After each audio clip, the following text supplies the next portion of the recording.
किचनमध्ये आपलं मनापासून खूप खूप खूप स्वागत आहे। आजची रेसिपी आहे कारल्याची भाजी।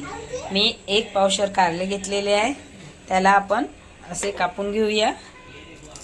स्वच्छ धुतले आणि असे कापून घेतले।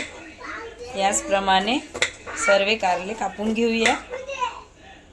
सर्व कारले एक पावशर कारले आहे, त्याला स्वच्छ धुवून असे कापून घेतलेले आहे। हे बघा असे गोल गोल कापलेले आहे। यामध्ये आता आपण मीठ घालूया। हे बघा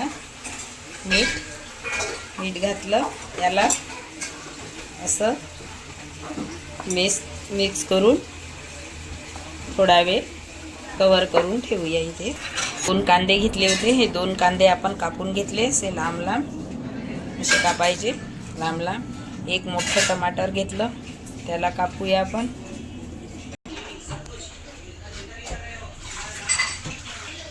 कांदे कापून घेतलेले आहे, एक मोठं टमाटर कापून घेतलेलं आहे। आता आपण याला मीठ घातलं होतं कारल्याला, याला असं करून पिळून घ्यायचं। याला असं कर पिळायचं, असं पिळून घ्यायचं। आणि हे बघा पिळल्याच्या नंतर असे होतात। याचप्रमाणे हे पूर्ण कारले पिळून घ्यायचे।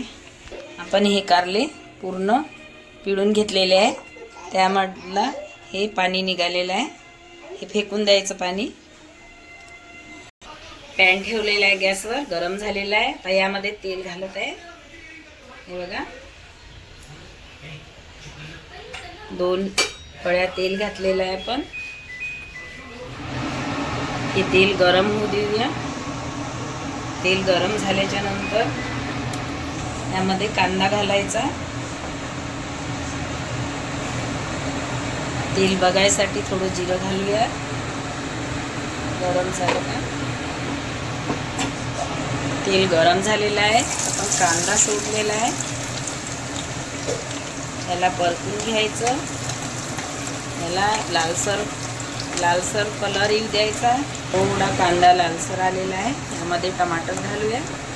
टमाटर घातलं आपण, ते टमाटर कापलेलं होतं ते, त्याला थोडं नरम होऊ द्यायचं।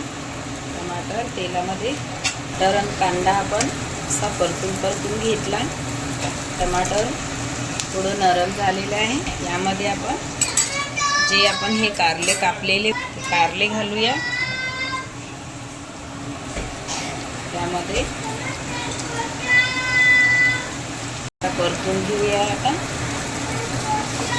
परत करायचं, असं परत राहायचं। हे कारलं जोपर्यंत नरम नाही होत तोपर्यंत तेलामध्ये त्याला होऊ द्यायचं छान।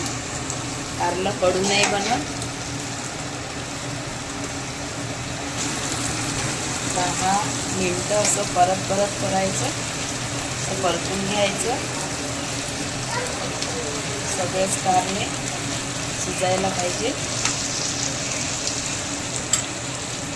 त्यानंतर आपण मिरची पावडर वगैरे घालूया, त्याचा पेस्ट घालूया। 2 चम्मच पेस्ट घातला। थोडं तेलात पुन्हा परतून घ्यायचं।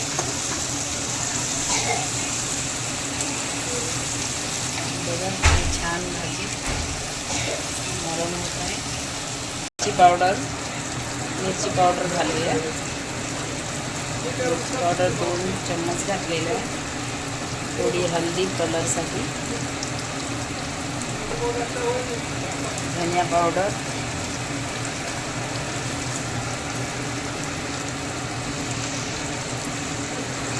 गोडा मसाला थोडा।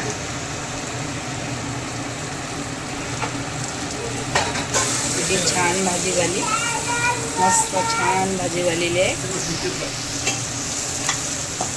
यामध्ये थोडं आंबट घालायचं। तुम्हाला गोड लागत असेल तर गोड पण घालू शकता, पण मी नाही घालत गोड, आंबटच घालत आहे। थोडं चिंचेचं पाणी घातलं यामध्ये, भाजी तयार। छान कलर आलेला आहे भाजीला। बघा टेस्टी पण झाली. भाजी झालेली आहे कारल्याची. किती छान दिसतो, किती छान रंग आला, त्याला कलर छान आला. साधी, काही मसाले वगैरे काही नाही आहे. माझ्या चॅनलला सबस्क्राईब करा, शेअर करा, लाईक करा, बेल आयकन दाबायला विसरू नका.